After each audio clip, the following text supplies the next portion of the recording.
Hello YouTube, it's me, Michael, also known as Astrofiction, and today we're going to talk about why The Secret Life of Walter Mitty is the greatest short story of all time.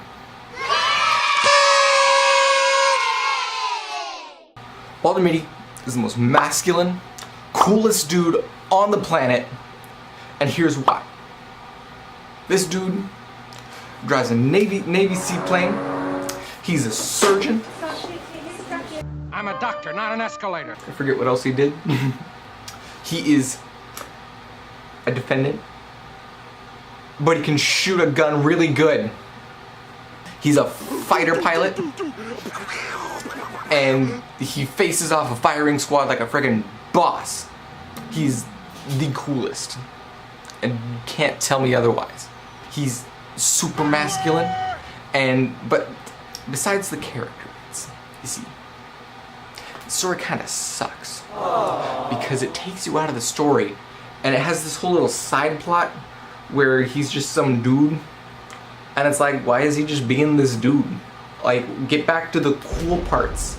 And why is he just being this just regular guy? I don't know. Unless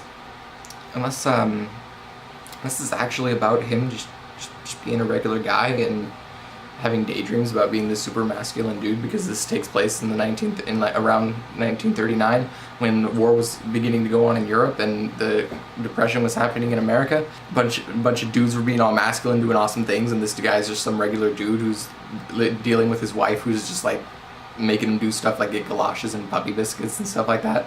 And he's just kind of a sucky character who escapes this sucky world through escape his fantasies. Nah, that can't be it.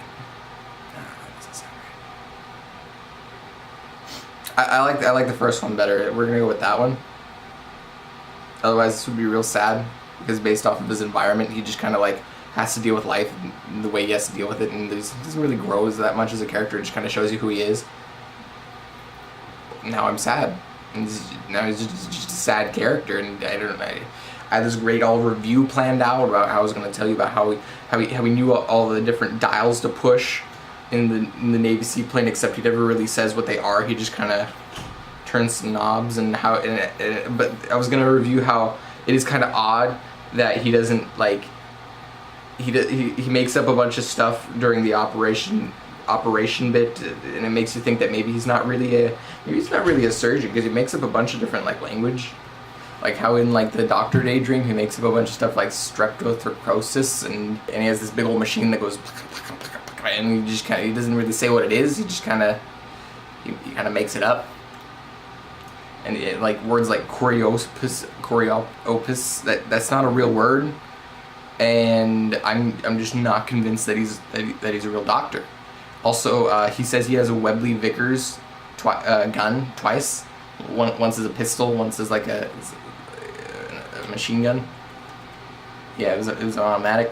That gun doesn't exist, so it kind of calls into question the reality of him being that cool in real life. And I don't know how I feel about this. I don't think, I'm starting to not think that he's that cool. I think he's just kind of making it up because he sucks, and you know, the environment and just his wife and like all these people making fun of him, and him just kind of not being that cool. He just kind of uses this reality to escape his own boring, dull fun.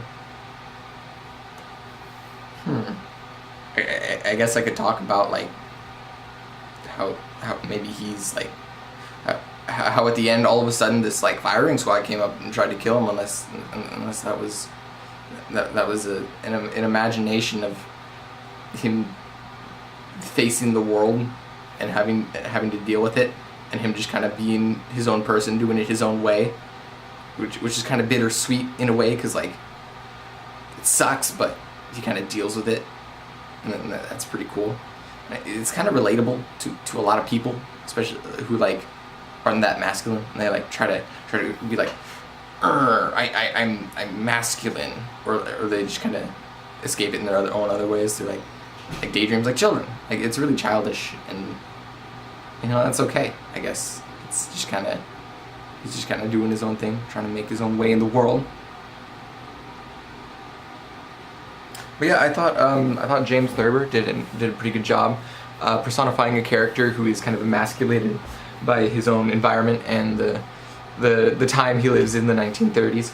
And I think he really portrays it in an interesting way through the duality of a character, his real world and his imaginary world, in a way that's relatable to a lot of different people throughout in different ways, I suppose. It's mostly something that's done with children. I know that I, as a child, definitely had moments like that, where I kind of had my own little imaginary world and I escaped the real world because it was boring. Anyway, I rate this short story 10 out of 10. This is great.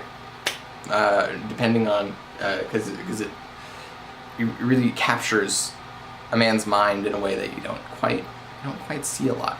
In a way that's really interesting and innovative, where it shows two halves of a person, and if you kind of get into it, you kind of get into why, and it's like really sad.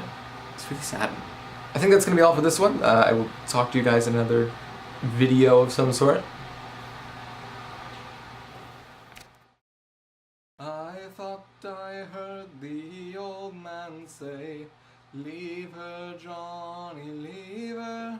Tomorrow you will get your pay, and it's time for us to leave her. Leave her, Johnny, leave her. Oh, leave her, Johnny, leave her. For the voyage is long and the winds don't blow, and it's time for us to leave her."